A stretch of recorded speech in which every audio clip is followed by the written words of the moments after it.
बहुत समय पहले की बात है। एक छोटे से गांव में एक लड़की रहती थी। उसका नाम माया था।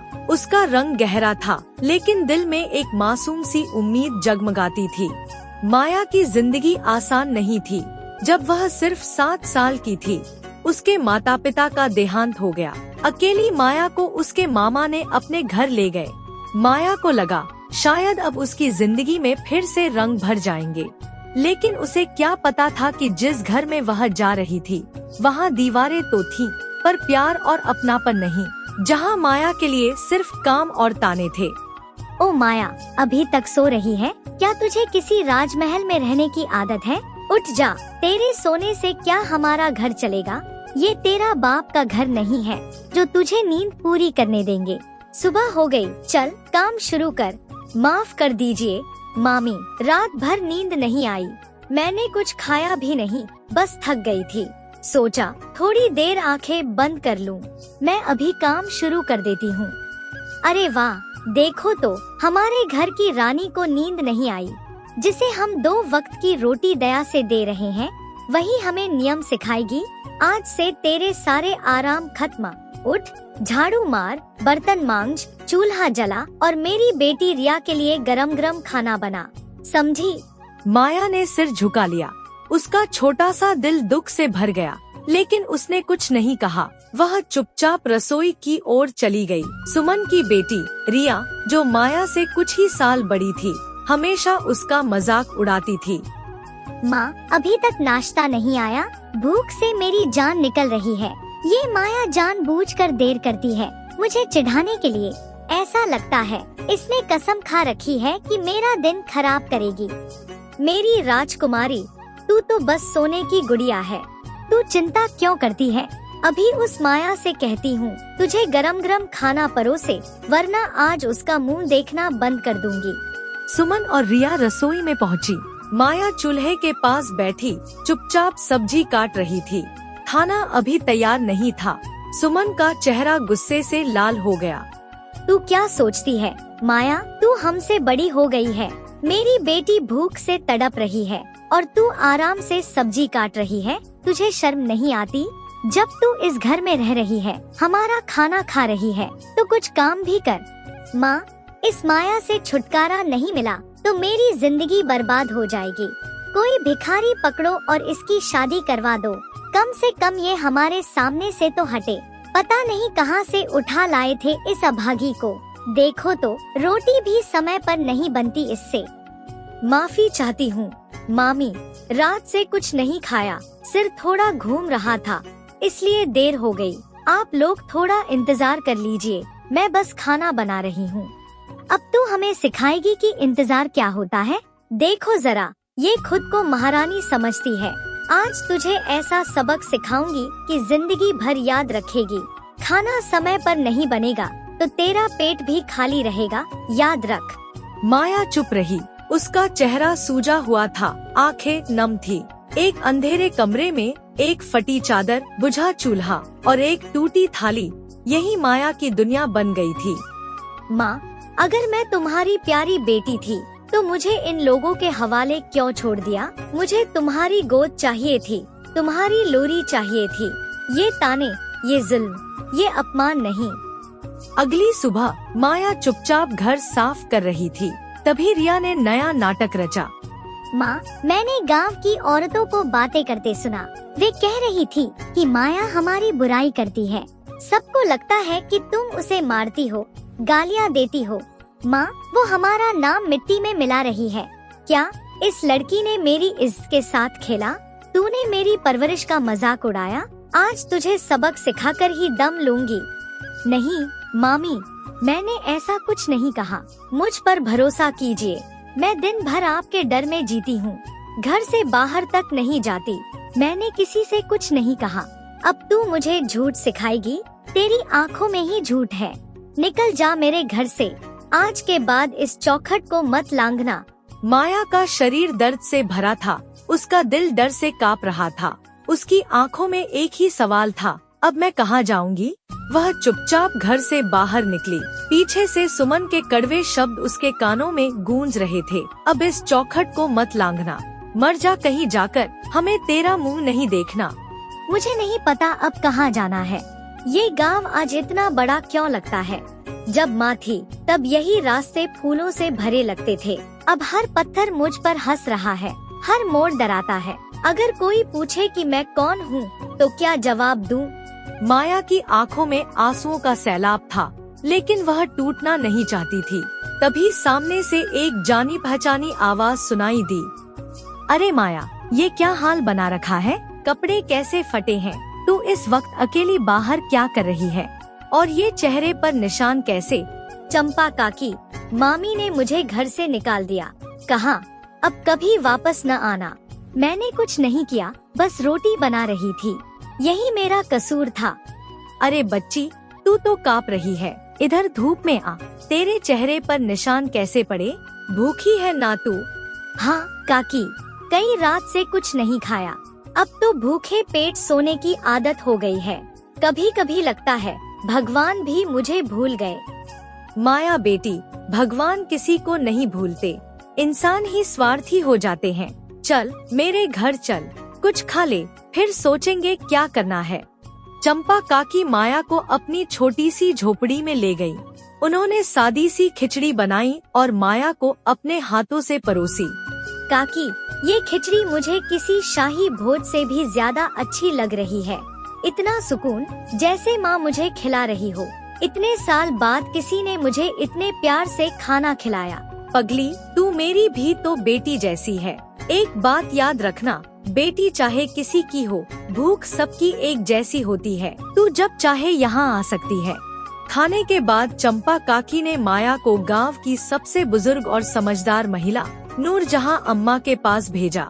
अरे वाह, आज मेरे घर फरिश्ता आ गया। कौन है तू? बिटिया, इतनी थकीहारी सी लग रही है। अंदर आ, बैठ जा, पानी पी ले और बता क्या बात है। अम्मा, मैं माया हूँ। मामी के घर रहती थी, पर अब नहीं। अब शायद कहीं भी नहीं रहती। मैं अनाथ हूँ, मेरा कोई नहीं। मेरी बच्ची, किसी का होना जरूरी नहीं। अगर खुदा चाहता है तो हर अनाथ को रास्ता दिखाता है। मैंने जिंदगी के 70 साल देखे हैं। बहुतों को टूटते देखा और बहुतों को संभलते भी। मुझे यकीन है तू भी संभलेगी। पर अम्मा, कैसे? जब हर कोई मुझे देखकर मुंह फेरता है, जब मेरा अपना घर मुझे नहीं अपनाता, जब किसी की छाया भी मेरे पास नहीं आती, तब उम्मीद कैसे रखूं? उम्मीद वैसे रख जैसे धरती रखती है। हर साल सूखा झेलती है, फिर भी बारिश का इंतजार करती है। तू बस एक रात मेरी छत के नीचे बिता ले, फिर देख सुबह कुछ और होगी। पहली बार किसी ने माया को फरिश्ता कहा। पहली बार उसे लगा कि वह भी किसी के दिल में जगह बना सकती है। नूरजहां अम्मा के घर की एक रात ने माया के टूटे दिल को मरहम सा छू लिया। वह पहली बार बिना डर, बिना डांट, बिना तानों के सोई। बेटी, सूरज निकल आया, अब तू भी उठ जा। मैंने तेरे लिए चाय बनाई है, इससे थकान उतरेगी। अम्मा, आज नींद ऐसी आई जैसे मैं फिर से माँ की गोद में सो गई थी। बहुत बहुत शुक्रिया। अगर आप न होती तो शायद मैं कहीं मर ही जाती। अरे बच्ची, तू जिंदा है और जब तक सांस है तब तक आस है। चल चाय पी, फिर मैं तुझे गांव की चौपाल तक ले जाऊंगी। वहाँ आज शहर से कुछ लोग आए हैं, शायद कोई तेरे काम आ जाए। माया ने चाय पी और नूरजहां अम्मा के साथ चौपाल की ओर चल दी। शहर से कुछ लोग समाज सेवा के लिए आए थे, कपड़े बांटने, अनाथ बच्चों की मदद करने और जरूरतमंदों के लिए काम ढूंढने। अरे देखो, शहर वाले आए हैं, कह रहे हैं गरीब लड़कियों को सिलाई का काम सिखाएंगे। हाँ, और सुना है उनके साथ एक नेकदिल युवक भी है, किसी अनाथ लड़की को गोद लेने की सोच रहा है। माया सब कुछ दूर से सुन रही थी। उसका दिल जोर जोर से धड़कने लगा। शायद आज उसकी किस्मत का कोई दरवाजा खुलने वाला था। तभी उसकी नजर एक युवक पर पड़ी। सादा कुर्ता, लेकिन चेहरे पर अनोखी रोशनी। वह गांव वालों से बात कर रहा था। मैं विक्रम चौधरी हूँ, गांव के जमींदार का बेटा हूँ, लेकिन मैं गरीब और अनाथों का दर्द समझता हूँ। मैं यहाँ दया देने नहीं, साथ देने आया हूँ। अगर कोई लड़की अपने पैरों पर खड़ा होना चाहती है तो मैं उसकी मदद करूँगा। अम्मा, क्या मैं उनसे बात कर सकती हूँ? क्या मैं भी कुछ सीख सकती हूँ? क्या मुझे भी कोई मौका मिल सकता है? तू क्यों नहीं बात कर सकती बेटी? जा, डर मत, आज नहीं तो कब। माया धीरे धीरे विक्रम के पास गई। उसने हिम्मत जुटाई और अपनी बात रखी। नमस्ते, मेरा नाम माया है। मेरे माँ बाप नहीं है। मामी के घर रहती थी, पर अब वो घर भी नहीं रहा। खाना बनाना आता है, सिलाई बुनाई थोड़ी थोड़ी जानती हूँ। मैं सीखना चाहती हूँ।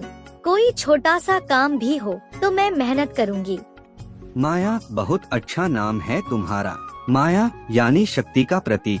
तुमने कहा मैं मेहनत करूँगी, बस यही सुनना था। तुम अकेली नहीं हो। अगर तुम सचमुच सीखना चाहती हो तो मैं तुम्हें अपने शहर के महिला प्रशिक्षण केंद्र में ले जा सकता हूँ। वहाँ तुम पढ़ सकती हो, काम सीख सकती हो और नई जिंदगी शुरू कर सकती हो। लेकिन एक शर्त है, तुम हार नहीं मानोगी।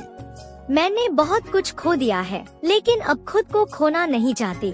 मैं तैयार हूँ विक्रम भैया, आप बस मुझे एक मौका दीजिए। विक्रम ने भरोसे से माया को देखा और सिर हिलाया।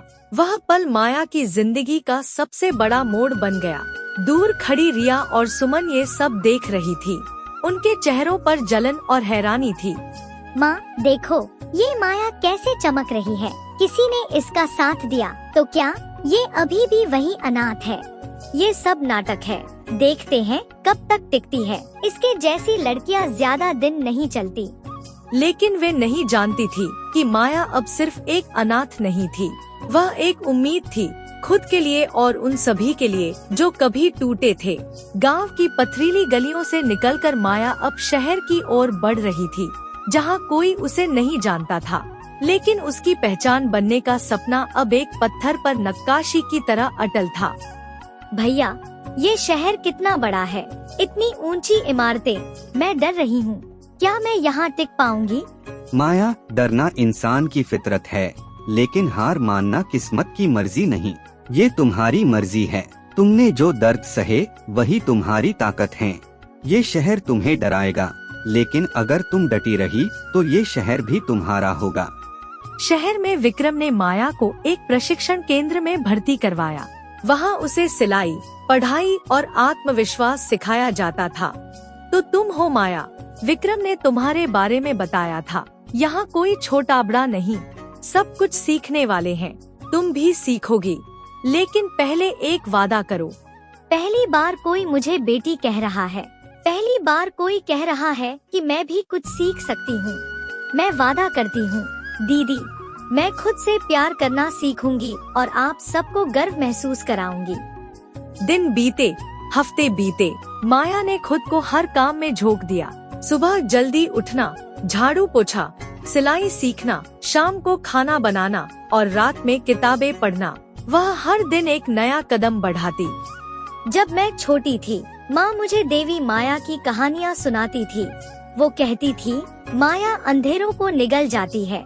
जब माँ चली गई तो मुझे लगा अंधेरा ही मेरी किस्मत है। लेकिन अब मैं समझती हूँ, हर काली रात के बाद सुबह होती है और वो सुबह मैं खुद बना सकती हूँ। माया की जिंदगी अब खुशियों की ओर बढ़ रही थी, लेकिन किस्मत को अभी एक आखिरी इम्तिहान लेना था। गांव से एक शादी का निमंत्रण आया। गांव के बड़े जमींदार के बेटे की शादी थी और माया को भी बुलाया गया था। माँ सुनो, उस माया को भी शादी में बुलाया है। लगता है जमींदार के नौकर को लड़की नहीं मिली होगी। पता नहीं अब तक ये किसी की नौकरानी बन गई होगी। अब क्या फर्क पड़ता है, जो लड़की अपने घर की इज्जत न रख सके वो किसी और के घर की क्या करेगी। लेकिन किस्मत को गाली देने वाले भूल जाते हैं कि जब तकदीर पलटती है तो सिर झुक जाता है। और यही पल अब आने वाला था। शादी का मंडप सज चुका था। गांव के सारे लोग, सुमन और रिया सहित, वहां मौजूद थे। मुझे ये सब बहुत अजीब लग रहा है। मैंने कभी नहीं सोचा था कि मुझे इस शादी में बुलाया जाएगा। इस गांव में मुझे तुच्छ समझा जाता था और अब वही लोग मुझे सम्मान देने आए हैं। क्या ये सच है? माया, तुम्हारी मेहनत, ईमानदारी और हिम्मत ने तुम्हें यहाँ तक पहुँचाया है। लोग तुम्हारे बारे में क्या सोचते हैं अब इससे फर्क नहीं पड़ता। तुमने अपनी राह खुद बनाई है और अब तुम्हें हर जगह सम्मान मिलेगा। मंडप में माया की मौजूदगी ने हलचल मचा दी। सभी ने देखा कि माया अब सिर्फ एक नाम नहीं बल्कि एक संघर्ष की कहानी बन चुकी थी। माँ देखो, ये माया हमारे बीच खड़ी है। ये वही माया है जो हमारे घर में काम करती थी, जो हमारा मजाक बनती थी। अब ये ठाठ से हमारे सामने बैठी है। शांत रह रिया, ये सब दिखावा है। माया चाहे जितनी सफल हो जाए, वो हमेशा वही गली मोहल्ले की लड़की रहेगी। ये कभी हमारी बराबरी नहीं कर सकती। लेकिन माया की सच्चाई और मेहनत ने न सिर्फ सम्मान दिलाया बल्कि लोगों के दिलों में जगह बनाई। जमींदार का बेटा विक्रम माया के संघर्ष और सफलता से पूरी तरह प्रभावित था। माया, तुम सिर्फ एक प्रेरणा नहीं हो, तुम हर उस लड़की की उम्मीद हो जो खुद को पीछे महसूस करती है। तुमने साबित किया कि बड़े सपने भी हकीकत बन सकते हैं। मैं जो कुछ भी हूँ अपनी मेहनत के कारण हूँ। मेरे पास अब खोने को कुछ नहीं, लेकिन पाने को बहुत कुछ है। माया ने विक्रम को देखा। उसकी आंखों में नया विश्वास था। उसकी मेहनत ने उसे यहाँ तक पहुँचाया था। माँ, ये क्या हो गया? ये माया हमारे सामने इतनी बड़ी बन गई। हम जो उसे तुच्छ समझते थे, वही अब सबकी नजरों में सबसे ऊंची है। ये क्या हो गया? हम तो इसे रखवाली के लिए लाए थे और अब ये हमारी नाक के नीचे हमें दिखा रही है कि वो हमसे बड़ी है। सुमन मामी, रिया, अगर आप मेरी सच्चाई समझ सकें तो मैं यही कहूँगी, हमें कभी एक दूसरे का मजाक नहीं उड़ाना चाहिए। हर इंसान में कुछ बनने की ताकत होती है। माया की कहानी वही पुरानी कहानी थी जो कभी दबकर रह जाती थी। इस तरह माया की यात्रा पूरी हुई। उसकी मेहनत और ईमानदारी उसे कभी भटकने नहीं देगी। वह सिर्फ एक संघर्ष नहीं बल्कि एक जीती जागती उम्मीद बन चुकी थी। अगर वीडियो पसंद आए तो लाइक, कमेंट और सब्सक्राइब करें।